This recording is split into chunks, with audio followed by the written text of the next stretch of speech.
This story is titled, "My Wife Asked for a Relationship Break to Strengthen Our Bond." 2 days later, I found her Tinder profile, so I gave her the break she wanted plus divorce papers and an eviction notice. Hey Reddit, my name is Marcus and I'm 31 years old. I work as a marketing coordinator here in Las Vegas. And while I'm not wealthy by any means, I make decent money that keeps me comfortable. 3 years ago, I managed to buy a 2-bedroom condo in Henderson when the market took a dip. It was one of those perfect timing situations where desperate sellers were practically throwing their keys at anyone with decent credit and a steady income. The mortgage runs me about $1,900 monthly, plus another $400 for HOA fees and utilities. It's a solid investment, and I've been proud of what I've accomplished on my own. I've been with my fiancée Jessica for 4 years now, and we got engaged almost a year ago. She's 29 and used to work as an administrative assistant, pulling in maybe $34,000 annually, until she got laid off about 9 months ago. Since then, she's been doing occasional temp work when she can find it. Jessica moved in with me 2 years back, but she never got added to the mortgage. At the time, she was between jobs, and her credit score was hovering around 590, so it made sense for me to handle everything solo. What made less sense was how she started acting like she owned the place while contributing maybe $350 from temp work when she actually had it. Meanwhile, I was covering the mortgage, insurance, property taxes, groceries, internet, streaming services, and even her car insurance. Basically everything that prevents us from living in a cardboard box under the I-15 overpass. We had our wedding planned for November at some overpriced venue in Henderson. I'd already dropped $2,400 on the location, $1,100 on photography, and another $900 on catering deposits. Jessica handled most of the planning, which mostly involved endless Pinterest boards and complaints about my apparent lack of vision for our special day. Meanwhile, I was working 50-hour weeks just to fund this entire circus. The venue coordinator kept calling about additional fees, upgraded linens, premium bar packages, extra ceremony decorations. Each conversation seemed to cost me another $600 that I hadn't budgeted for. That's when Melissa slithered back into our lives about 7 months ago, like a bad rash that just won't go away. She was Jessica's college roommate, one of those classic peaked-in-college types who still talks about sorority drama from 2018, as if it happened yesterday. Now 31, she's had 3 failed businesses that were really just MLM schemes in disguise, and 2 divorces before hitting 32. She lives in a studio apartment near UNLV, but talks like she's running Amazon from her fold-out kitchen table. Through Melissa, Jessica discovered something called Elevate Vegas. It started innocent enough. Just coffee meetups at trendy Henderson spots where women would sit around discussing their potential and life goals. But it quickly evolved into full cult territory where they would analyze everyone's relationships and decide who was supposedly holding back their authentic growth and spiritual development. The cult leader, as I came to think of her, was Isabella, a 40-year-old self-proclaimed life coach who was charging women $2,200 for what she called breakthrough intensives. The woman had never been married herself, yet somehow felt qualified to give relationship advice to engaged couples. She drove around in a leased white Mercedes that probably cost more than my monthly mortgage payment, and spent her days posting LinkedIn inspiration porn about calling in abundance and releasing limited beliefs. Isabella's apartment was in one of those soulless luxury complexes with granite countertops and zero personality. Everything was beige and white with generic motivational quotes printed on canvas. The kind of place that screams, "I lease my furniture and pretend it's an investment in my personal brand." The whole setup had this sterile corporate feel that was supposed to look successful but just felt empty. About 3 months into Jessica's involvement with this group, she became completely insufferable. She blew $3,100 of our wedding fund on what she called investment pieces, basically overpriced beige clothing from some boutique that charged triple the normal price because each item came with a mission statement about empowering women. She got a $450 haircut that made her look like a corporate shark ready to downsize someone's entire department. Worst of all, she started speaking this fluent bullshit about vibrational frequency and scarcity consciousness, like she'd downloaded some new age dictionary directly into her brain. The woman I fell in love with used to be sweet and down to earth. She'd cook dinner most nights without making it into some spiritual ritual. We'd binge Netflix together on weekends and get genuinely excited over dumb stuff like new reality show episodes or finding good deals at Target. She was the kind of girl who would light up over Taco Tuesday, bake a Baby Yoda cake just for fun, and make stealing my hoodies part of her weekend routine. She was chill, fun, and most importantly, real. But then came what she called her transformation. Suddenly, everything in our life became about intentional living and optimizing energy. Our apartment turned into some kind of wellness monastery where fun apparently went to die. Pizza nights became beneath her consciousness level. When I'd suggest ordering our usual Friday night pizza, she'd look at me with this condescending expression and say, "I don't consume low-vibration food anymore, Marcus. You should really examine why you're addicted to processed garbage that's literally poisoning your chakras." My gaming sessions, which had been my way to unwind after long days dealing with spreadsheets and conference calls, suddenly became evidence of my pathetic entertainment addiction that keeps you trapped in mediocrity instead of actualizing your highest potential. Sunday football turned into opportunities for her to lecture me about primitive tribal behaviors and how evolved people don't need sports to feel connected to something meaningful. Even basic conversation became absolutely exhausting. I'd ask about her day and get a sermon about energy management and protecting her aura from negative influences. When I mentioned work stress, she'd advise me to shift my mindset around abundance blocks and question why I was choosing to vibrate at such a low frequency. It was like talking to a walking self-help book that had completely replaced the woman I'd planned to marry. Then came the ultimatum disguised as spiritual growth. Jessica announced that she required Tuesdays and Fridays to be completely uninterrupted for what she called her expansion work. She made it clear this wasn't a request. It was non-negotiable. "You can find something else to do during my sacred time," she informed me, as if I was some kind of obstacle to her enlightenment. This was a demand coming from someone who was contributing maybe 18% to our household expenses, if I was being generous with the math. She'd leave at 6:30 p.m. sharp on those nights, dressed like she was interviewing for executive positions at Fortune 500 companies. When I asked where exactly these manifestation circles were being held, she'd give me vague answers about sisterhood gatherings and high-level consciousness work with Isabella's inner circle. Sure, and I was manifesting a girlfriend who actually paid half the bills and didn't lecture me about my toxic masculinity every time I wanted to watch a football game. The territorial takeover of my own home escalated faster than Russian troops advancing into Ukraine. Jessica decided that our living room was now headquarters for Isabella's group meetings. Tuesday, Thursday, and sometimes Sunday afternoons, my space would be invaded by 5 to 8 women, while Isabella ran her discount Tony Robbins sessions about releasing patriarchal programming and stepping into your divine feminine power. They'd rearrange my furniture without asking permission, moving my coffee table against the wall to create more space for their vision boards and goal-setting worksheets. They'd raid my kitchen like entitled locusts, drinking my coffee and eating snacks they never bothered to replace. I'd come home to find my dining area converted into their headquarters, covered with their manifestation materials and crystals. "This energy feels so much better now," one of them said, admiring how they'd repositioned my leather recliner, the one I'd researched for 4 weeks and saved up to buy, to face their makeshift altar of self-help books and healing stones. "Excuse me, but I live here too," I said one evening when I found them mid-session in my own living room. Jessica looked at me like I'd just interrupted a funeral service. "We're doing important transformational work here, Marcus. Maybe you could give us some space to help these women change their lives." In my own house that I was paying for entirely, I was being asked to make myself scarce. "Our house," Jessica corrected, "and honestly, your masculine energy is really disruptive to the healing space we've created." Several of the women nodded in agreement, like I was some caveman who'd wandered into their enlightened gathering. But the moment Jessica crossed the line with my gaming setup was her declaration of war. I came home one Thursday to find my corner of the living room, my carefully organized sanctuary, completely converted into her meditation and manifestation space. My PS5, Xbox, and 34-inch monitor had been shoved into the bedroom closet because, according to Jessica, electronics created disruptive energy fields that block abundance from flowing naturally. I'd spent 7 months saving for that setup. The custom gaming chair, adjustable desk, proper cable management, RGB lighting. I'd spent hours configuring my perfect sanctuary where I could decompress after dealing with spreadsheets and conference calls all day. The next week, I found my $900 gaming chair sitting in the dumpster behind our building. When I confronted Jessica about it, she said she'd released it back to the universe, and that I should be grateful she was helping me detach from material possessions that keep you trapped in lower consciousness.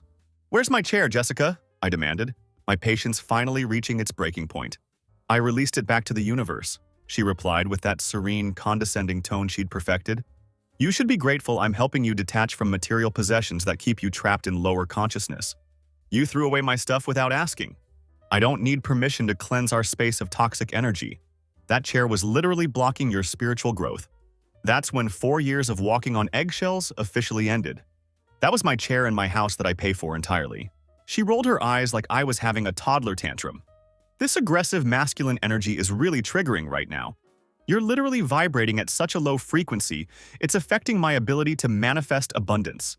Low frequency? I'm about to show you some real low frequencies. I hauled my gaming equipment out of bedroom exile that same night and set everything up on the kitchen counter, since Princess had claimed my original corner for her spiritual practices. She huffed and puffed about my aggressive retaliation energy, but I ignored her completely. Meanwhile, Isabella was monetizing my dining room like it was her personal conference center. I came home early one Friday to find her charging 3 women $350 each for what she called private breakthrough intensives, while Jessica played unpaid assistant, handling payment processing and scheduling like she was running some kind of spiritual business empire. Isabella barely acknowledged my existence when I walked into my own home. She just kept coaching these women about leveraging feminine energy and upgrading relationship situations to match their elevated consciousness. What that really translated to was instructions on how to monkey branch from their current partners while maintaining financial security during the transition. Jessica was nodding along enthusiastically with every toxic suggestion, like she was taking notes for her master's thesis in relationship sabotage. The whole scene made my stomach turn. Maybe you could use the bedroom while we finish our transformational session, Jessica suggested when I simply tried to grab lunch from my own refrigerator. Maybe you could use literally anywhere else that isn't my house, I replied.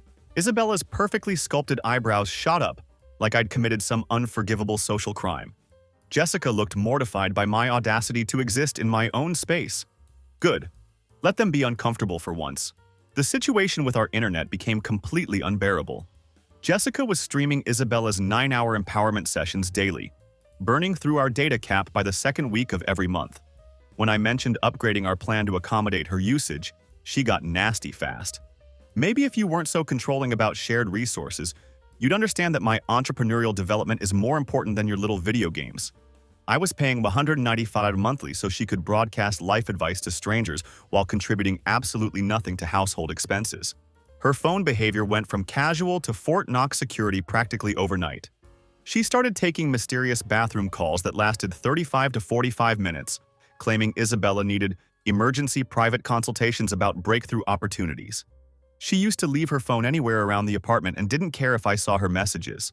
Now it was face down constantly, password protected, and taken to the bathroom for every single call.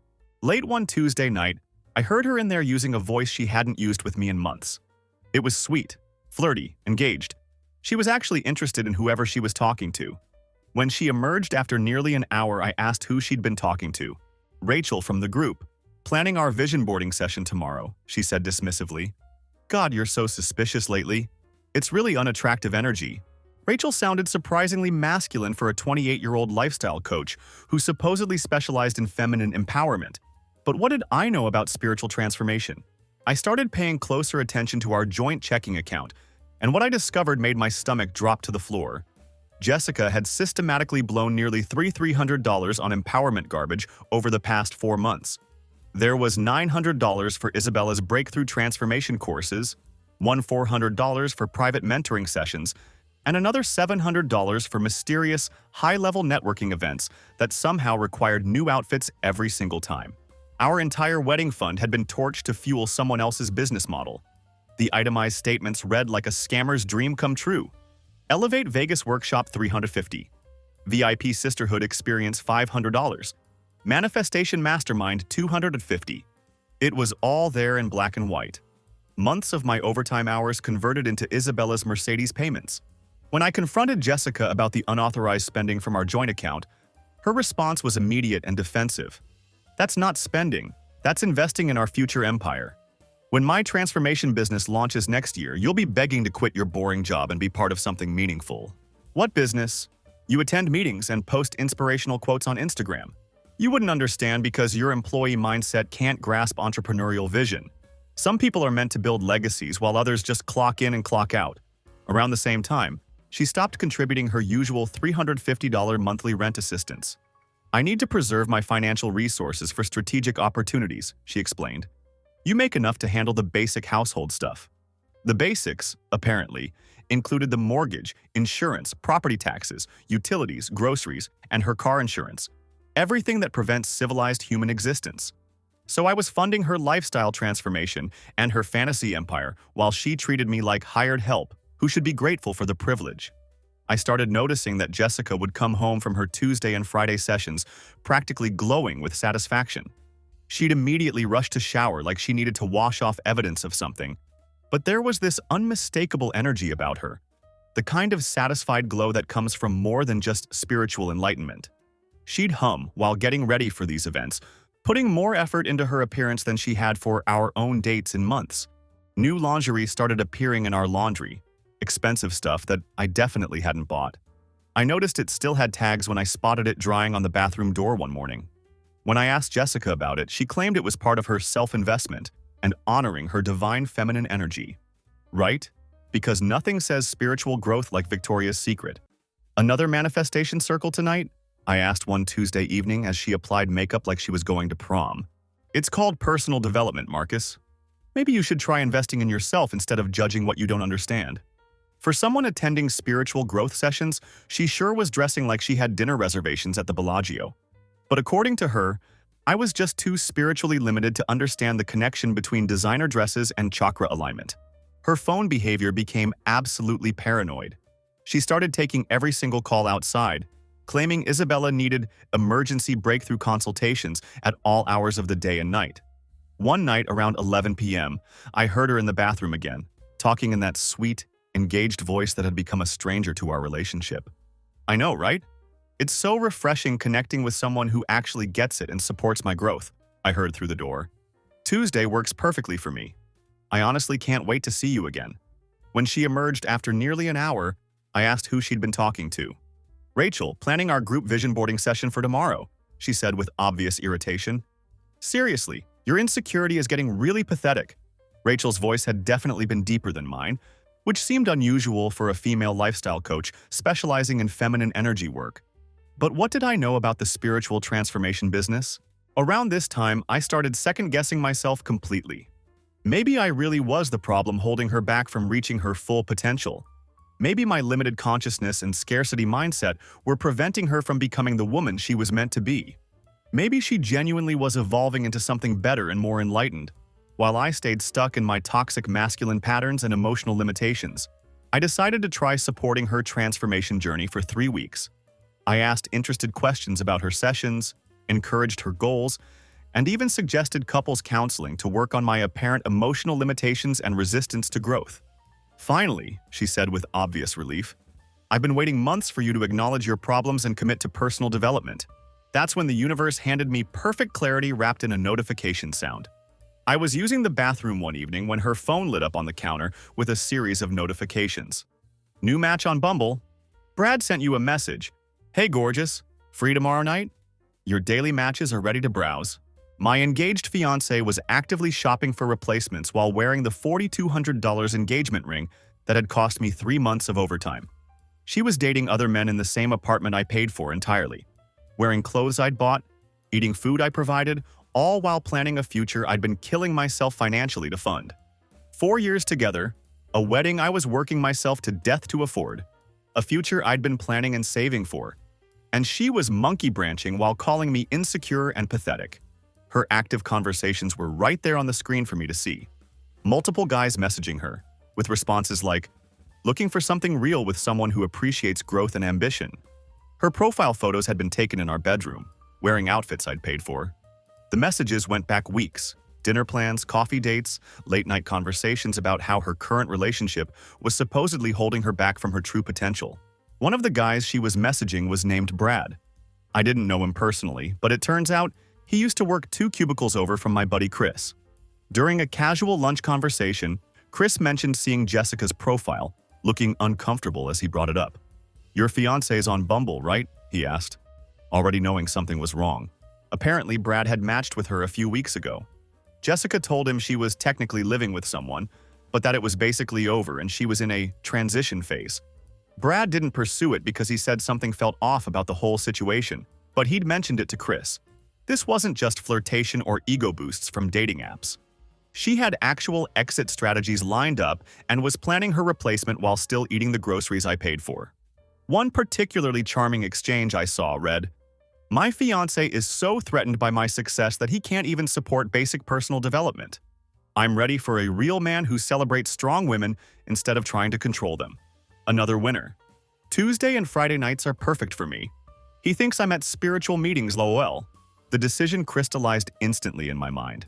It was time for the nuclear option. I called my brother Tyler the next morning from my car during lunch break. He's 36, runs his own electrical contracting business, and has zero tolerance for relationship nonsense after going through his own messy divorce 4 years back. When I told him what I'd discovered, his response was immediate. "She's cheating. Multiple dating apps, meeting guys during her sacred transformation time. Fuck, how'd you find out?"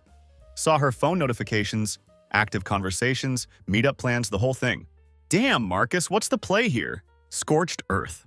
I'm completely done subsidizing someone who has zero respect for me. Good. What do you need from me? Legal backup when I end this, and moral support for the aftermath. She's going to lose her mind. About damn time, bro. When are you pulling the trigger? This week. Strike fast, strike hard, don't give her time to prepare a defense. Smart move. You want me there when it goes down? Probably a good idea. She might try to make it ugly. My first real call was to my lawyer, Robert, who'd handled my condo purchase and various business contracts over the years. I needed to confirm my legal standing before making any moves. "She's not on the mortgage or lease?" he asked. "Nope, my name only on everything. And she's been paying maybe $350 a month when she feels like it?" "Exactly. Then legally speaking, she's just a house guest who's overstayed her welcome. Clean 30-day notice, and you're completely within your rights." I started systematic damage control immediately. Wedding vendors needed to be contacted, joint accounts had to be secured, shared subscriptions canceled, and I needed documentation for everything. Some vendors kept deposits, but cutting losses beat paying divorce lawyers later. The venue coordinator was surprisingly understanding when I called to cancel.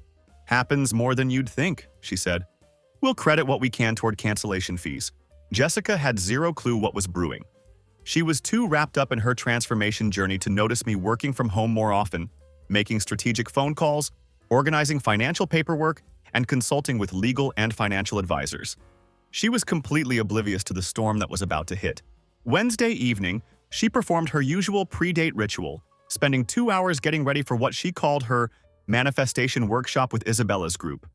Full makeup, tight dress, expensive perfume, all for spiritual consciousness expansion, naturally. "Another advanced manifestation session tonight," she announced. "We're doing partnership visualization work. Really high-level material that you probably wouldn't understand yet." The condescending tone was perfect motivation for what was coming. She left at 6:45 sharp, humming some pop song and checking her phone constantly for messages from her divine partnerships. Thursday, I executed phase 1 at the bank. I removed Jessica's access from our joint checking account and transferred the remaining funds to my personal account. Watching her name disappear from my financial accounts felt damn satisfying. I also closed our joint credit card, which she'd run up $1,350 in charges over the past month, mostly at restaurants and clothing stores during her transformation journey. By Friday, everything was locked and loaded. Legal eviction notice prepared, wedding vendors contacted, financial accounts secured, documentation organized. Friday was her next sacred transformation night, which made it perfect timing for the main event. Tyler came over Friday evening for moral support and witness protection. "You absolutely sure about going nuclear like this?" he asked. "She made her choice months ago when she started treating me like garbage while I funded her fantasy life. Time for adult consequences."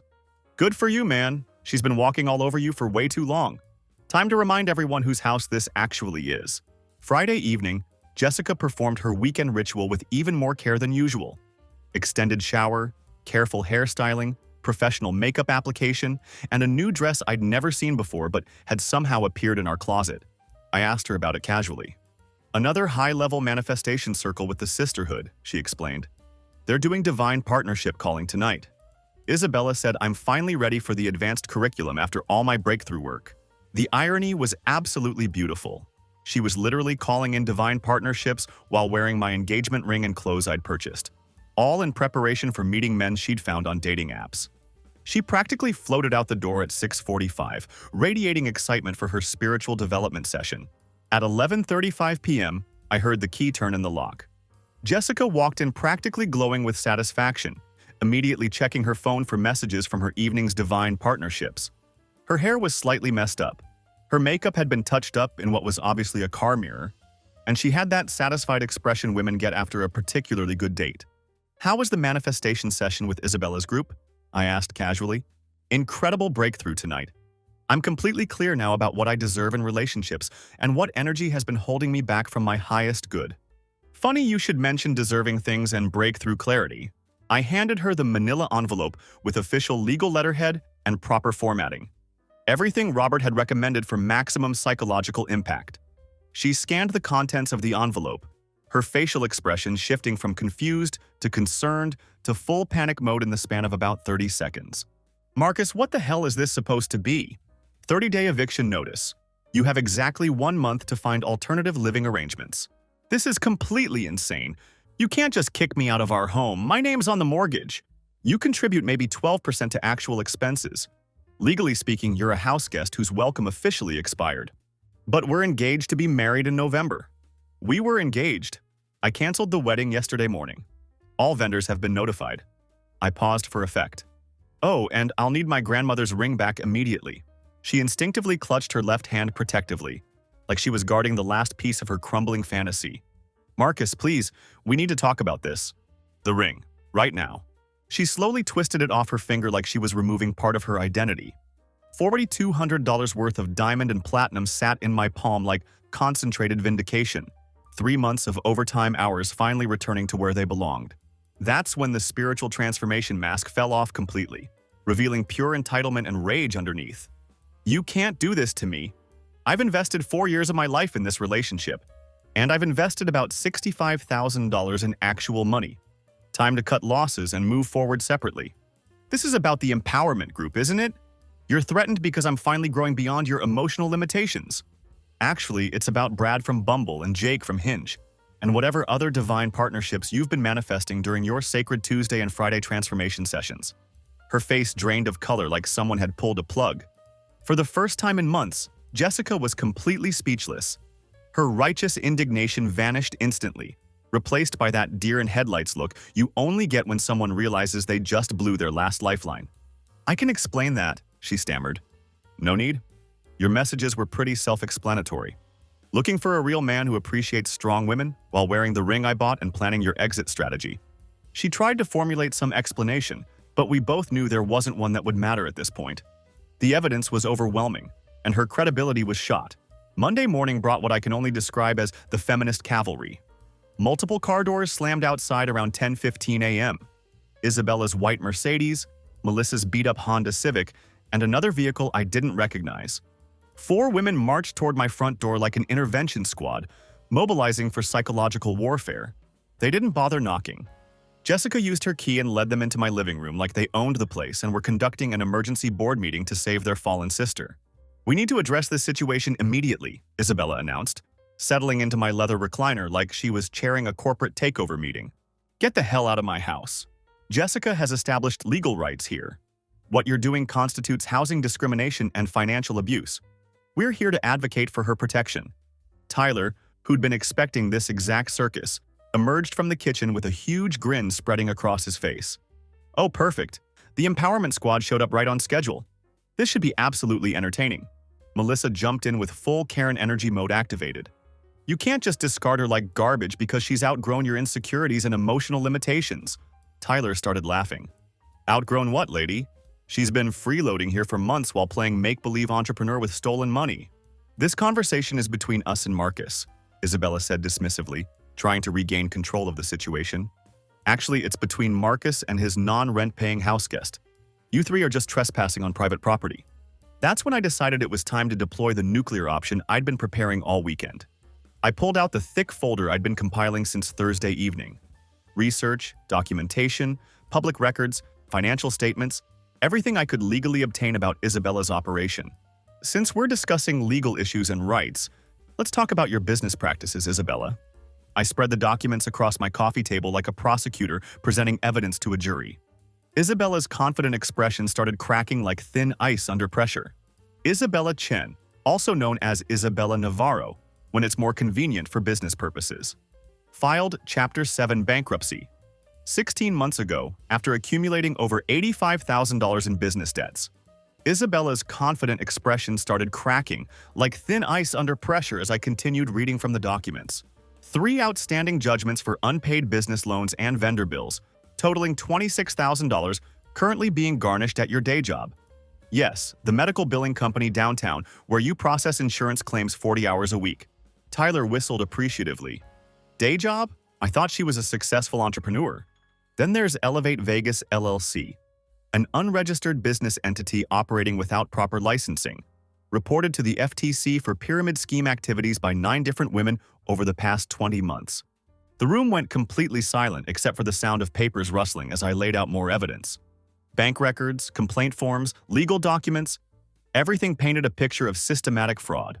Bank records showing Isabella collected over $58,000 from local women for transformation programs she never fully delivered.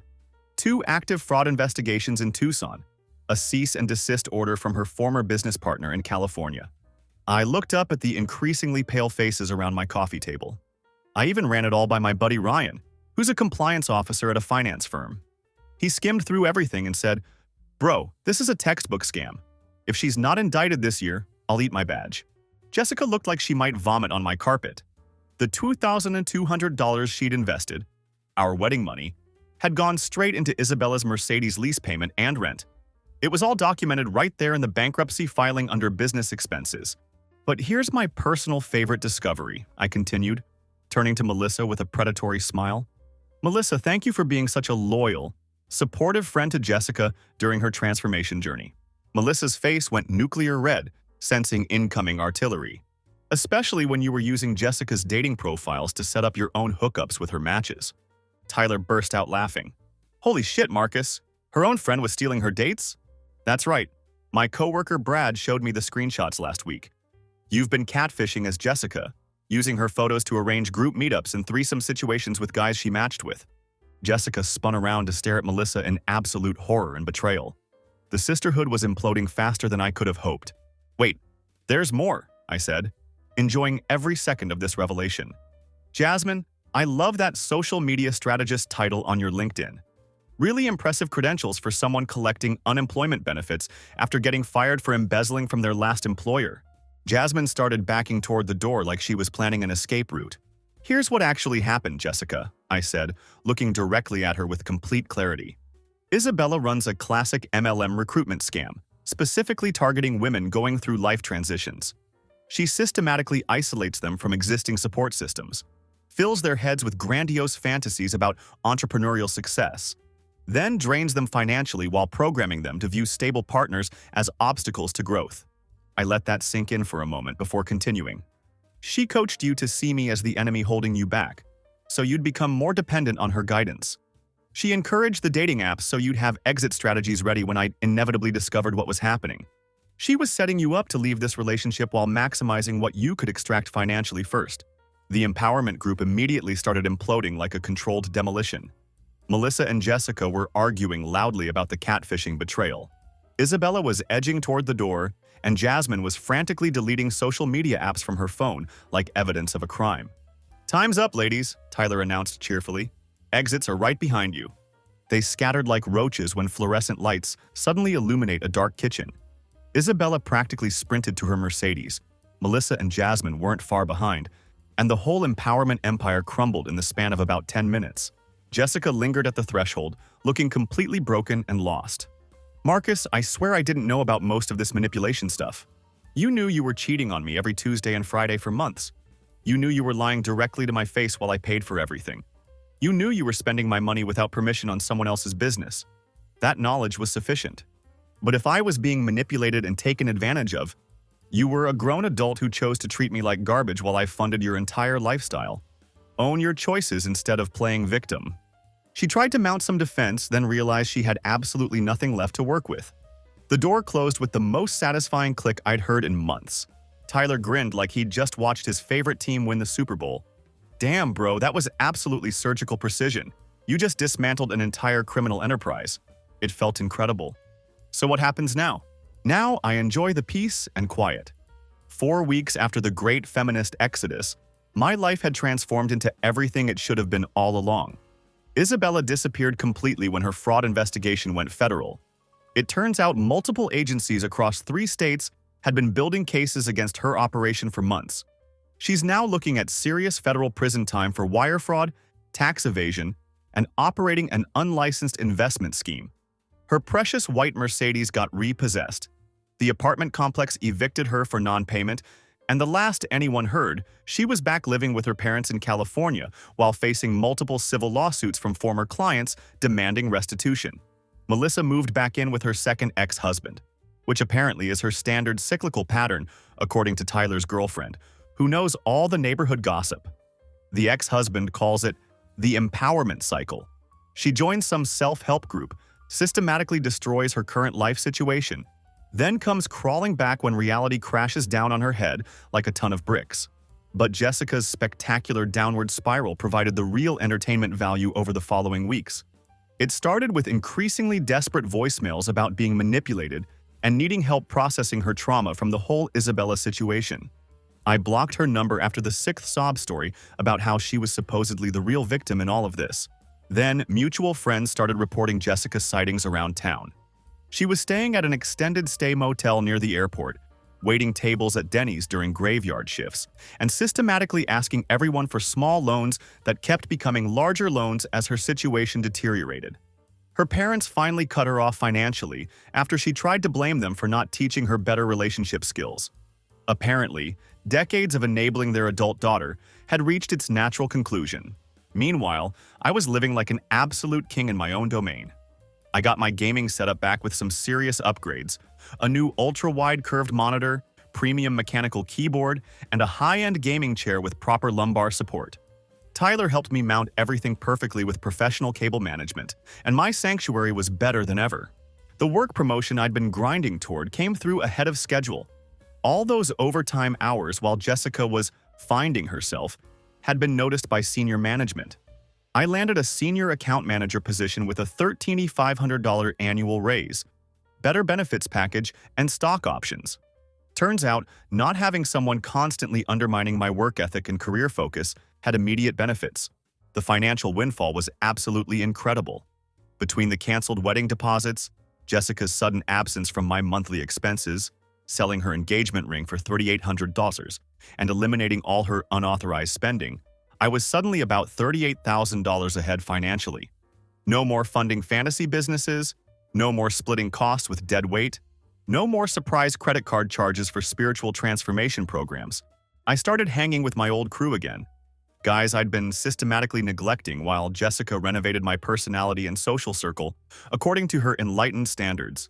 We planned a Vegas trip for next month, something she would have immediately vetoed as low-consciousness entertainment that doesn't serve your highest good. The apartment felt like my space again instead of some wellness retreat center where fun went to die.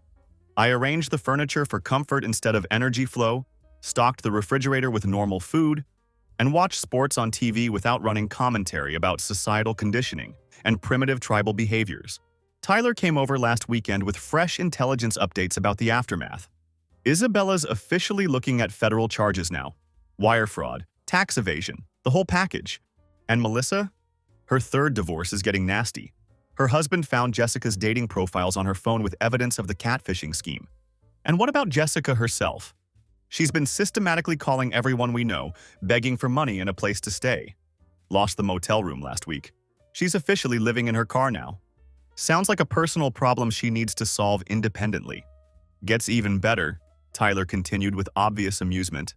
She showed up at Isabella's old apartment yesterday, screaming about getting her money back. Neighbors called the cops when she started banging on doors looking for forwarding addresses. Absolutely perfect justice. But the real cherry on top of this vindication Sunday arrived Tuesday evening around 8:15 p.m. The doorbell rang insistently, and my security camera showed Jessica looking like she'd been living rough for weeks. Her hair was unwashed and stringy, clothes wrinkled and stained, makeup smeared, and she had the general appearance of someone whose life had completely derailed. I let her ring the doorbell 6 more times before casually opening the door. "Marcus, please, I desperately need to talk to you. There's nothing left to discuss. I know I screwed up everything. I know I was completely wrong about the group and Isabella and how I treated you. But I'm literally homeless now, Marcus. I'm living in my car in Walmart parking lots. Sounds like a personal problem requiring personal solutions." She started crying real tears this time, not the manipulative crocodile tears I'd become accustomed to during our relationship. I spent every penny I had on that transformation program. Isabella took all my money and disappeared. Melissa screwed me over with the dating thing. My parents won't help anymore. I have absolutely nowhere to go. Should have considered those consequences before treating me like garbage for months. Please, just let me stay on the couch for a few days while I figure things out. I'll get back on my feet quickly. I promise I'll pay you back. I've got a better idea. There's a homeless shelter on 5th Street near downtown. They serve dinner at 6:30.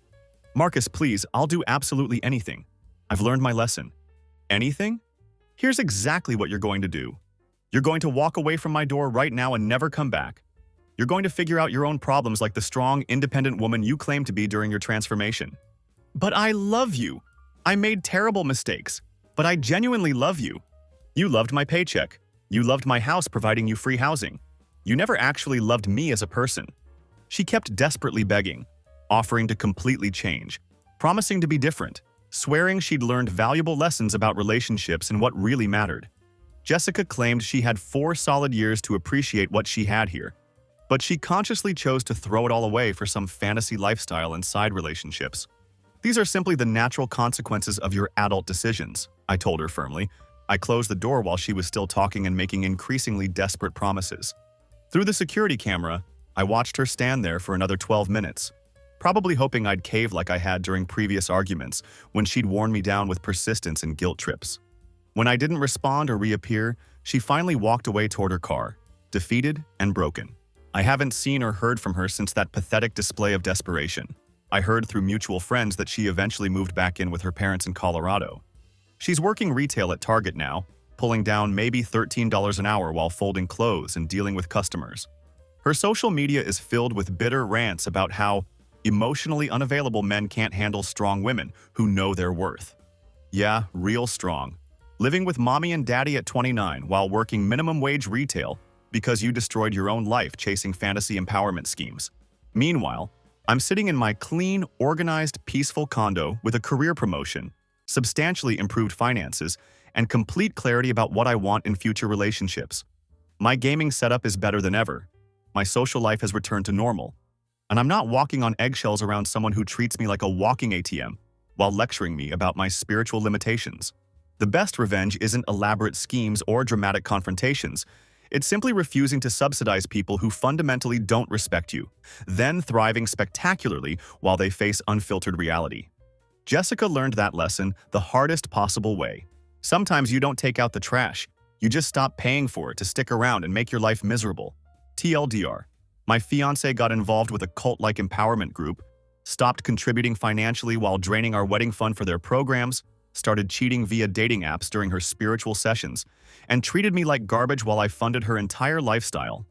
I discovered her infidelity, systematically ended the relationship, exposed the group leader's fraud operation, and now she's homeless while I'm thriving. Turns out the best way to handle manipulative people is to stop enabling them and let natural consequences do the work.